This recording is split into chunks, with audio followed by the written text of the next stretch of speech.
Bonsoir, chers frères et sœurs dans le Seigneur Jésus-Christ. Je rends grâce à Dieu qui nous donne la possibilité de pouvoir nous réunir de nouveau ce soir autour de sa parole. Je vais pouvoir commencer par un mot de prière. Donc prions le Seigneur. Notre Dieu et notre Père, c'est au nom puissant de ton Fils, notre Seigneur Jésus-Christ, que nous venons de nouveau ce soir nous incliner au pied de ta Sainte Majesté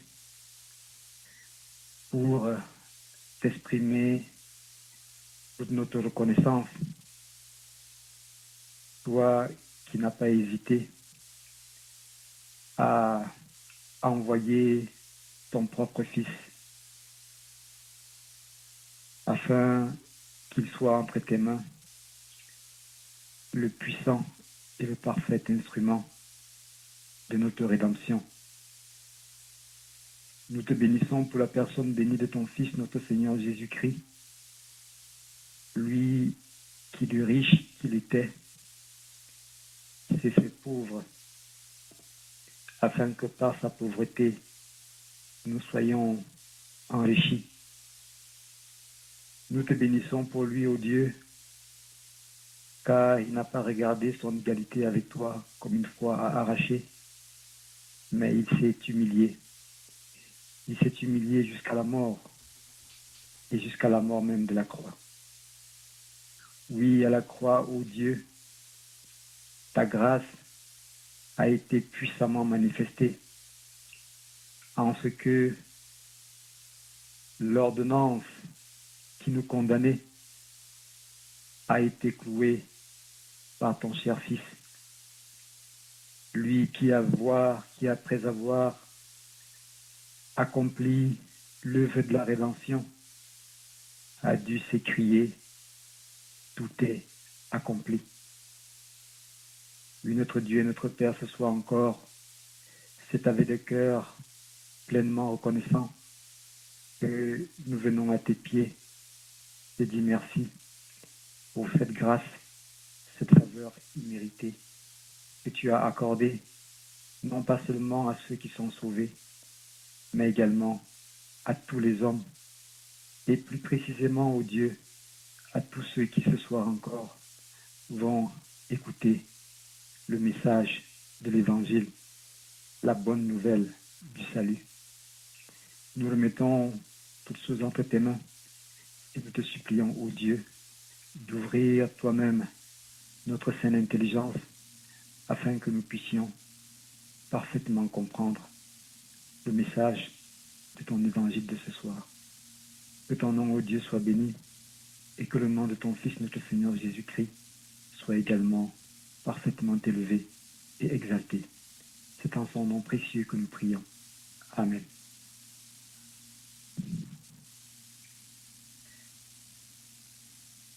Chers frères et sœurs dans le Seigneur,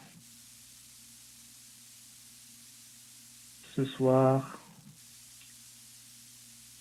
nous allons une fois de plus, avec l'aide du Seigneur, examiner quelques passages dans sa précieuse parole. Le premier passage que nous allons lire se trouve dans le livre de Jean au chapitre 1. Le livre de Jean au chapitre 1. On va lire les versets 17 et 18.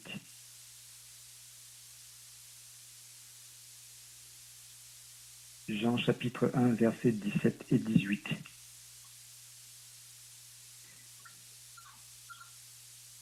Je pourrais commencer même au verset 16.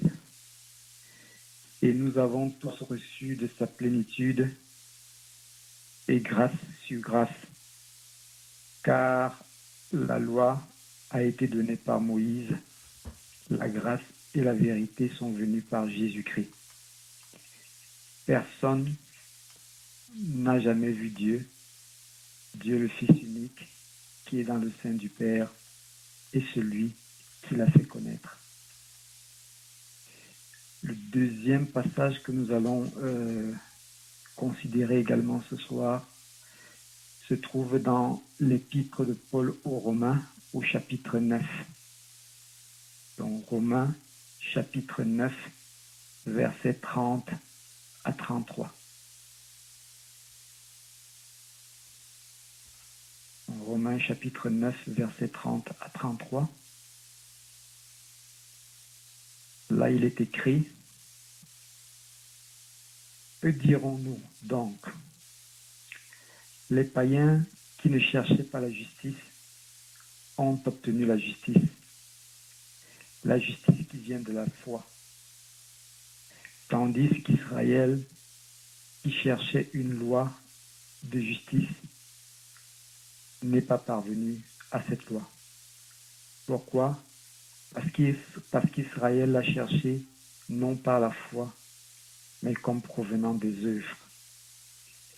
Ils se sont heurtés contre une pierre d'achoppement, selon qu'il est écrit: voici, je mets en Sion une pierre d'achoppement et un rocher de scandale, et celui qui croit en lui ne sera point confus.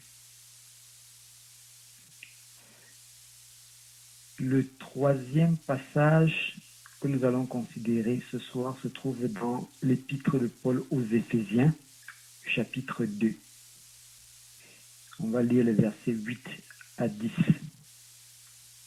Donc, épître de Paul aux Éphésiens, chapitre 2, versets 8 à 10. Là, il est écrit: car c'est par la grâce que vous êtes sauvés, par le moyen de la foi. Et cela ne vient pas de vous, c'est le don de Dieu. Ce n'est point par les œuvres, afin que personne ne se glorifie. Car nous sommes son ouvrage, ayant été créés en Jésus-Christ pour de bonnes œuvres que Dieu a préparées d'avance, afin que nous les pratiquions. Le dernier passage que nous allons considérer se trouve dans l'épître de Paul à Tite, au chapitre 2. Tite, chapitre 2, versets 11 à 13. Tite, chapitre 2, versets 11 à 13. Car la grâce de Dieu, source de salut pour tous les hommes, a été manifestée. Elle nous enseigne à renoncer à l'impiété et aux convoitises mondaines, et à vivre dans le siècle présent selon la sagesse, la justice et la piété, en attendant la bienheureuse espérance et la manifestation de la gloire de notre grand Dieu et Sauveur, Jésus-Christ. Voilà, ce sont donc ces 4 passages que nous venons de lire, que nous allons, avec l'aide de Dieu, utiliser pour parler une fois de plus de la grâce de notre Dieu manifestée à travers la personne de son Fils, notre Seigneur Jésus-Christ. Le mot grâce est un mot que l'on emploie très souvent dans la vie de tous les jours pour généralement désigner quelque chose qu'on a obtenu sans qu'on l'ait particulièrement mérité. Donc, et en général, on peut recevoir une grâce de quelqu'un. On peut également soi-même faire grâce à quelqu'un d'autre. Il y a un contexte où le mot grâce est très souvent utilisé. C'est un peu le contexte judiciaire où quelqu'un est amené devant la cour et doit passer par un jugement. Il arrive parfois que des personnes soient condamnées à la suite d'une affaire peut-être pénale ou criminelle, condamnées devant la cour et être jetées en prison. Il y en a qui sont jetés en prison à vie. Il y en a d'autres qui sont mis en prison et qui sont condamnés à mort et qui n'attendent plus que l'exécution. Et on le sait, la peine de mort est encore une pratique courante dans certains pays à travers le monde. Évidemment, si j'évoque ce contexte judiciaire, c'est parce que quand la parole de Dieu parle de grâce, elle fait aussi référence en quelque sorte à un contexte judiciaire qui n'est pas un contexte de justice humaine, mais plutôt un contexte de justice divine. Et selon ce contexte judiciaire qui est propre à la loi de Dieu, tous les hommes que nous sommes ont été condamnés et condamnés à mort par la loi de Dieu. L'épître, je vais dire le passage que nous avons lu dans Jean, nous précise bien que la loi a été donnée par Moïse et que la grâce est venue par Jésus. Donc, du cas, la loi a été donnée par Moïse, la grâce et la vérité sont venues par Jésus-Christ. Alors, pourquoi la loi avait été donnée à Moïse? La loi avait été donnée à Moïse afin qu'il y ait une preuve irréfutable que l'homme a en réalité désobéi à Dieu. Car sans la loi, il n'y avait manifestement pas connaissance du péché, si ce n'est la loi de notre conscience qui nous interpellait. Mais la loi est venue parfaitement manifester le fait que nous avons tous, d'une manière ou d'une autre, un jour, transgressé le commandement de Dieu. La loi est venue manifester le fait que nous sommes tous pécheurs, conformément à ce qui est écrit dans Romains 3, car tous ont péché et sont privés de la grâce de Dieu. La loi est venue manifester le fait que, conformément à la justice divine, nous étions tous réservés pour le jour du jugement, pour la condamnation éternelle, pour la condamnation à mort, cette mort spirituelle et éternelle qui faisait en sorte que nous soyons éternellement séparés de Dieu. Ça, c'est la sentence que la loi a réservée à tous les hommes. Et dans la parole de Dieu, dans le livre de Galates, il est écrit que la loi a été comme un pédagogue qui permettait de conduire les hommes vers la grâce. Et la question qu'il faut se poser ce soir, c'est pourquoi la grâce a-t-elle été rendue disponible? Où est-ce que cette grâce a été rendue disponible? Quand est-ce que cette grâce a été rendue disponible? Et pourquoi et comment est-ce que cette grâce a été rendue disponible? Évidemment, quand on lit le passage de Romains, on voit qu'il y a un contraste entre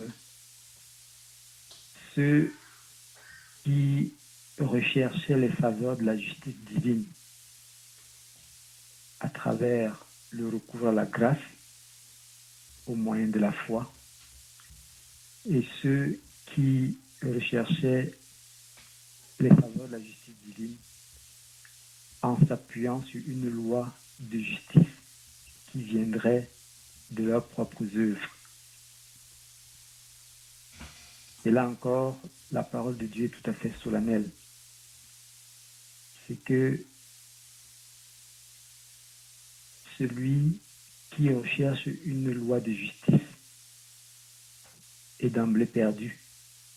Et c'est un peu ce qui est arrivé à Israël, dont il est dit ici qu'il cherchait une loi de justice.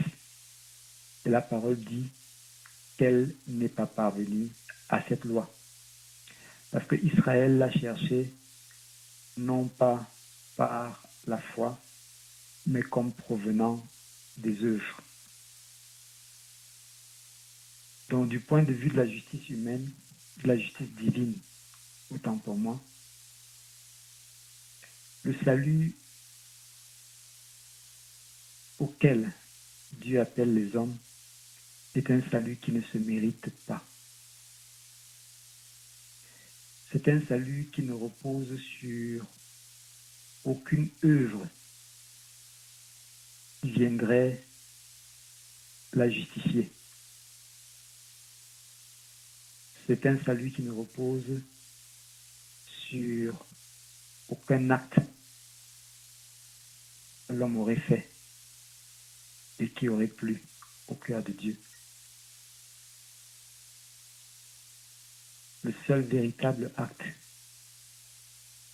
qui amène l'homme au salut, qui permet à l'homme de bénéficier de la grâce de Dieu, c'est celui de se repentir de ses péchés, de reconnaître devant Dieu qu'il est un pécheur perdu, d'accepter la grâce qui lui est offerte au moyen du sacrifice que le Seigneur Jésus-Christ a accompli à la croix, et d'avoir foi en ce Seigneur Jésus-Christ comme étant celui qui lui ouvre la porte du ciel. Donc, Israël n'avait pas compris ce principe et avait voulu s'appuyer sur les œuvres de la loi pour avoir part à la justice, au faveur de la justice divine. Mais Israël n'a point obtenu gain de cause. Ce que Dieu a fait, c'est que Dieu a endurci leur cœur, et l'endurcissement d'Israël, comme il est dit au chapitre 11 de Romains, a ouvert la porte du salut aux païens. Et la parole de Dieu dit que, en fait, Israël a été endurci pour un temps afin que les païens puissent être greffés.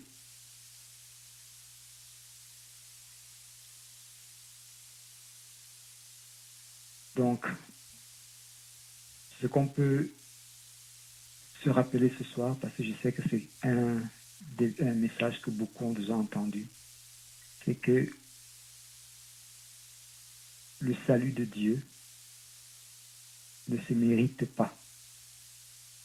Le salut de Dieu n'est adossé sur aucune œuvre de justice que nous aurions faite. Le salut de Dieu est une faveur imméritée. C'est une faveur que personne de nous n'a méritée. Dans le passage d'Éphésiens, au chapitre 2, il est justement dit que c'est par la grâce que vous êtes sauvés, par le moyen de la foi. Et cela ne vient pas de vous, c'est le don de Dieu. En réalité, ici, le salut de Dieu est un don de l'amour de Dieu, un don que l'amour de Dieu offre aux hommes. Ce n'est point par les œuvres afin que personne ne se glorifie, comme il est dit. Donc personne ne pourra jamais dire « Je suis parvenu au ciel parce que je le méritais. Je suis parvenu au ciel parce que j'ai fait quelque chose qui a réellement plu au cœur de Dieu. » La seule personne qui a plu au cœur de Dieu de manière parfaite, c'est son propre Fils, notre Seigneur Jésus-Christ. Et qui, il est dit, qu'en lui, il n'a point été trouvé de fraude.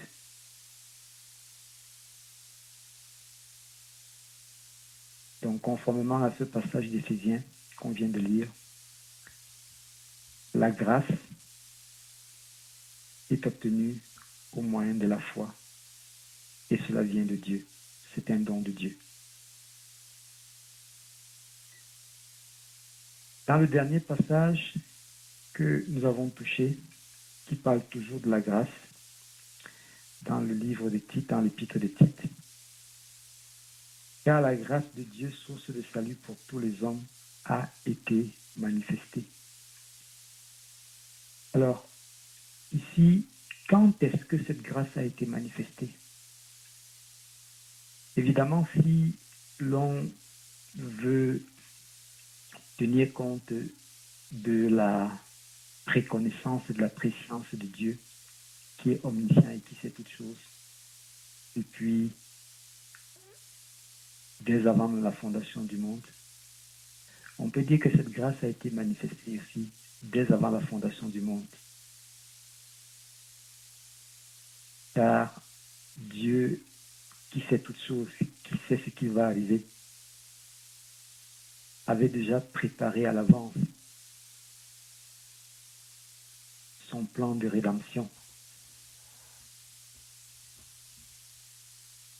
Mais il y a, sur le plan temporel, un moment précis où cette grâce a été puissamment manifestée. C'est quand il y a près de 2000 ans, le Fils de Dieu, notre Seigneur Jésus-Christ, est venu sur cette terre, qui a pris la forme d'un être humain et qui, pendant toute sa vie terrestre, a révélé Dieu aux hommes comme étant un Père. Parce que la parole de Dieu nous dit que le Seigneur nous a révélé Dieu comme étant le Père. Et il a, pendant toute sa vie terrestre, parfaitement honoré Dieu dans tout ce qu'il a fait. Il a été un instrument entre les mains de Dieu pour révéler aux yeux de l'homme ce que Dieu est. Et l'objectif de sa venue était de glorifier son Père dans tous les aspects. Et le cœur de Dieu a été pleinement satisfait. Mais le Seigneur, en venant, savait très bien qu'il venait pour un objectif encore beaucoup plus grand, qui était celui de donner sa vie en rançon pour le bien des hommes. Et c'est justement à la croix du Calvaire à Golgotha que la grâce de Dieu envers les hommes s'est puissamment manifestée. Parce que la croix est justement le lieu de rencontre de l'amour de Dieu avec la justice de Dieu. À la croix, Dieu a parfaitement accompli, au moyen du sacrifice parfait de son Fils, sa justice et son amour. La parole de Dieu dit que Dieu est amour. Et justement, la justice de Dieu s'est manifestée à la croix dans ce sens que l'ordonnance qui condamnait tous les hommes à cause de leurs péchés, à cause de leurs fautes, l'ordonnance qui me condamnait moi à cause de mes péchés, à cause de mes fautes, à cause de mes transgressions, parce que moi aussi j'étais perdu. À la croix, le Seigneur a condamné cette ordonnance et a cloué en même temps l'ordonnance et le principe du péché lui-même. C'est-à-dire la chair. La chair a été jugée comme étant coupable.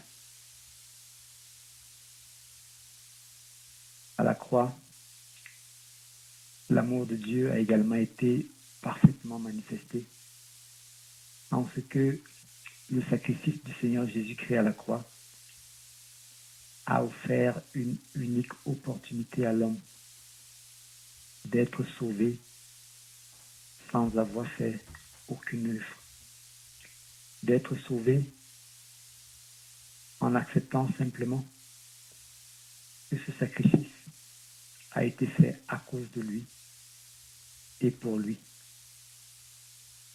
en acceptant que ce sacrifice a été fait à cause de ses transgressions. Oui, la croix est justement le lieu de l'expression de l'amour de Dieu envers les hommes, de l'amour de notre Seigneur Jésus-Christ envers les hommes. La croix représente aussi l'obéissance parfaite de notre Seigneur Jésus-Christ. Elle représente aussi un lieu où notre Seigneur Jésus-Christ s'est parfaitement soumis à la volonté de son Père. Oui, la croix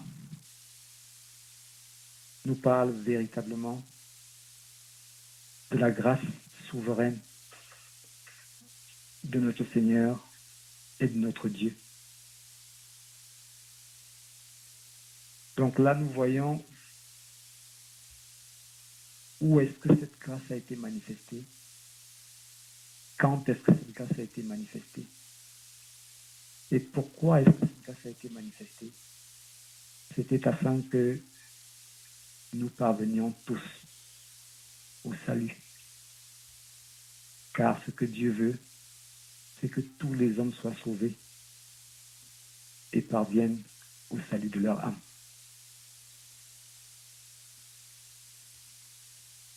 Et dans le passage de titre que nous avons lu, nous voyons bien que la grâce, source de salut, la grâce est justement la source du salut.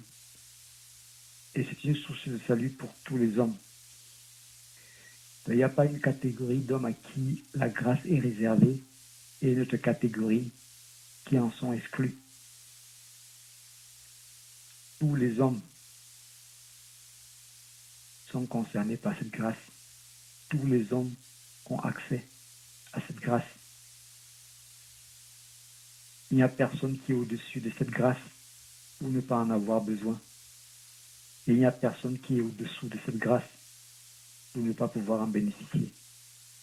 c'est une grâce qui a été rendue accessible à tous les hommes. Et là, c'est une très bonne nouvelle pour chacun et chacune d'entre nous.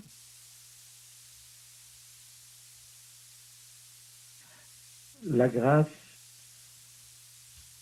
nous enseigne à renoncer à l'impiété et aux convoitises mondaines et à vivre dans le siècle présent selon la sagesse, la justice et la piété, en attendant la bienheureuse espérance et la manifestation de la gloire de notre grand Dieu et Sauveur.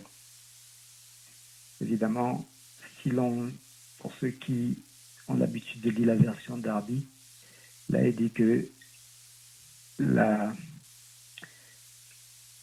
grâce nous enseigne à vivre pieusement, justement et sobrement. Évidemment, dans la version Darby, on parle de 3 choses, la sobriété, la piété et puis la justice. La sobriété, évidemment, c'est en rapport avec nous-mêmes.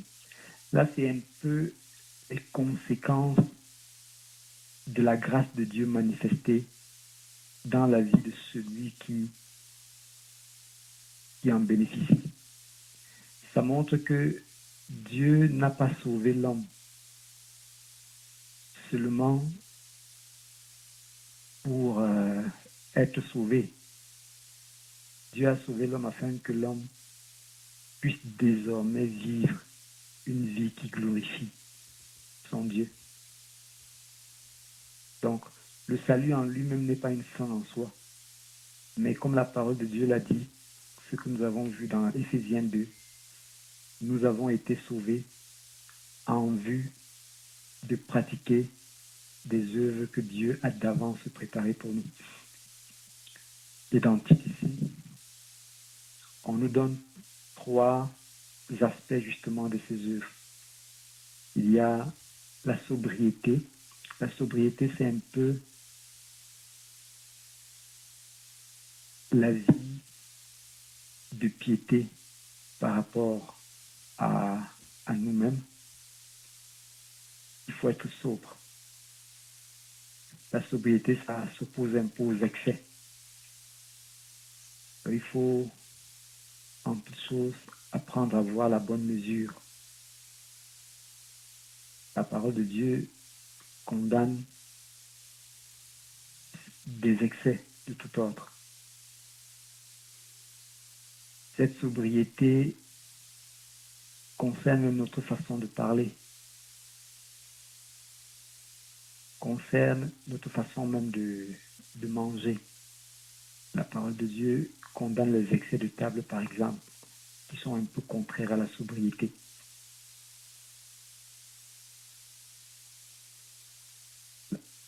La grâce nous fait également vivre justement. Et la justice ici, c'est en rapport avec nos rapports avec les autres.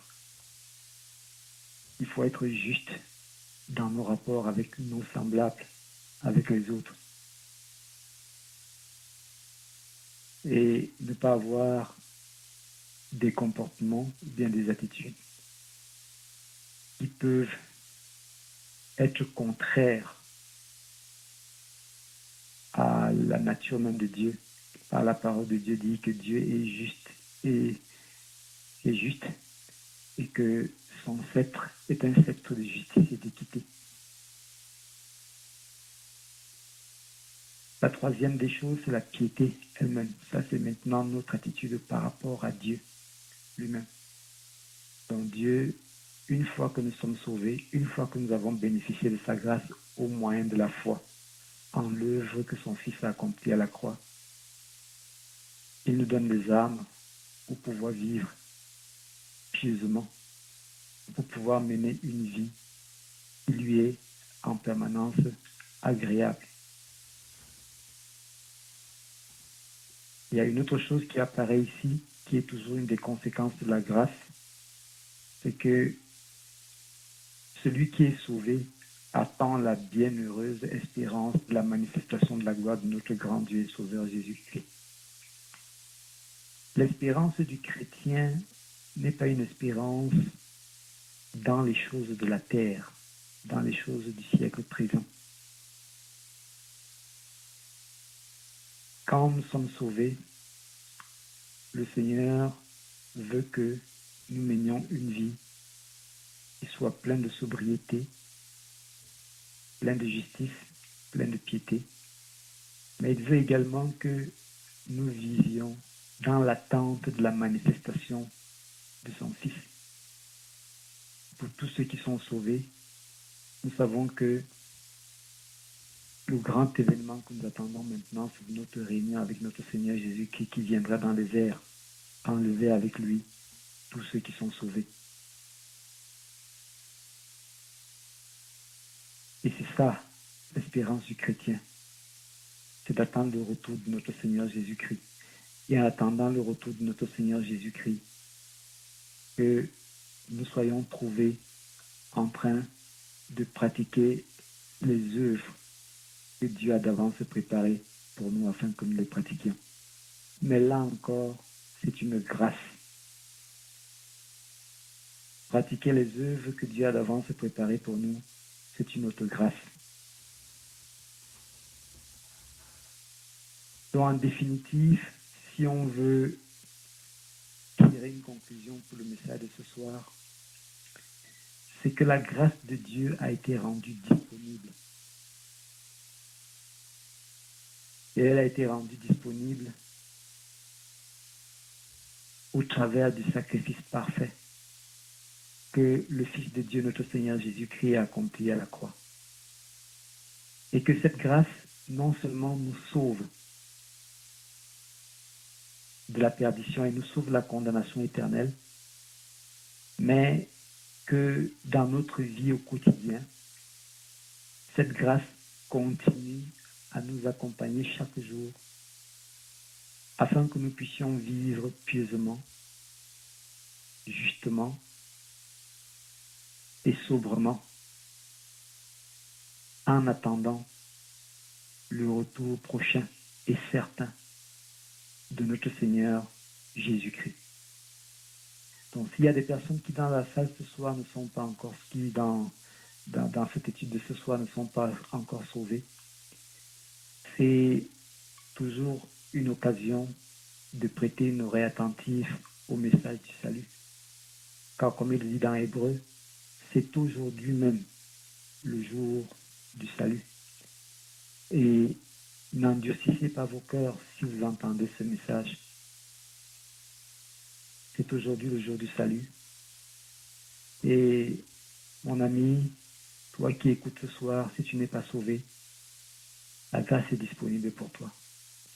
Et ce soir même, tu peux être sauvé. Pour peu que tu regardes à la croix, que tu regardes à cette œuvre d'amour que le Seigneur Jésus-Christ a accompli à la croix pour toi, a accompli à la croix pour moi, a accompli à la croix pour nous tous.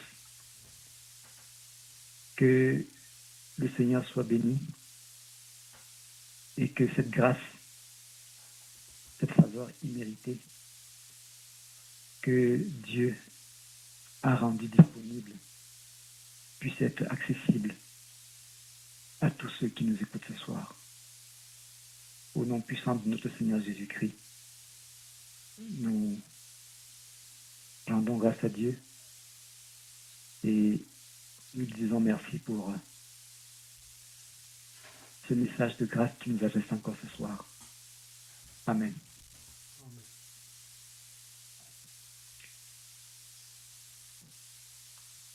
Terminé par un mot de prière. Notre Dieu et notre Père, au nom de ton Fils, notre Seigneur Jésus-Christ, nous venons une fois de plus de parcourir les Écritures pour y découvrir de nouveau ce soir le puissant message du salut et le puissant appel à ta grâce, Seigneur, qui nous est adressée, et nous t'en rendons infiniment grâce. Nous te disons merci, ô Dieu, parce qu'une fois de plus, tu places devant nos yeux ce soir l'œuvre bénie de ton Fils à la croix, cette œuvre qui a rendu disponible pour tous les hommes la grâce et le salut. Nous te bénissons de ce que nous n'avons rien d'autre à faire, ô Dieu, que d'accepter par la foi que cette œuvre de la croix a été accomplie pour nous sauver, pour nous racheter de nos fautes. Nous te bénissons, ô Dieu, de ce que ton Fils a accepté d'être l'instrument de cette parfaite œuvre de rédemption et qu'il s'est donné lui-même en rançon pour le péché. Nous te bénissons de ce que la condamnation qui devait tomber sur nous, ô Dieu, est tombée sur ton Fils et qu'il a pris sur lui nos douleurs afin que nous ne soyons pas éternellement dans le tourment. Et nous te bénissons de ce que, ô Dieu, aujourd'hui, ce salut est à la portée de tous, à la portée de tous les hommes. Et notre prière ce soir, Seigneur, c'est que tu ouvres le cœur et que tu touches le cœur de tous ceux qui ne sont pas encore sauvés, qui ont dû entendre ce message, et que tu raffermisses la foi de tous ceux qui sont déjà sauvés et qui ont de nouveau suivi ce message ce soir, afin que leur foi soit davantage fortifiée et qu'elle porte davantage de fruits, Seigneur, et qu'ils portent davantage de fruits, Seigneur, pour toi. Notre Dieu et notre Père, nous te remercions pour ce temps que tu nous as donné de passer autour de toi. Et nous remettons entre tes mains cette semaine qui s'ouvre. Que tu puisses conduire chacun et chacune d'entre nous dans ce que nous aurons à faire tout au long de la semaine. Et surtout, ô Dieu, que tu gardes nos cœurs près de toi. Et que ta grâce, cette faveur imméritée, puisse accompagner chacun d'entre nous tout au long de cette semaine qui commence. Nous te bénissons et nous exaltons, ô Dieu, le nom de ton cher Fils, notre Seigneur Jésus-Christ. C'est en son nom précieux que nous prions. Amen. Amen.